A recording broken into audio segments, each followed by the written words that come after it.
اور فرمایا اس کو اللہ نے تمہارے لیے پسند کیا ہے۔ اللہ کون ہے بھائی؟ بولو کون ہے؟ اللہ ہمارے مالک ہیں، ہمارے خالق ہیں، ہمارے رازق ہیں، ہمارے رب ہیں۔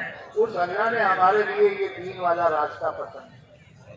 تو دین جو ہے وہ حضور صلی اللہ علیہ وسلم کی محنت سے، کہ حضور کی محنت، حضور کے طریقے پر، جیسے حضور نے صحابہ کو اس پہ ڈالا اور صحابہ اس کو لے کر نکلے اور دنیا کے کونے کونے تک دین اسلام کو پہنچائے۔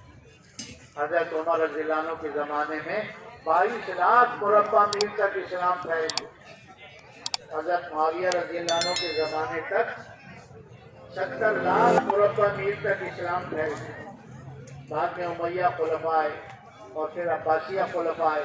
ہارون رشید رحمۃ اللہ علیہ کے زمانے تک 3 حصے دنیا تک اسلام پہنچ گیا تھا۔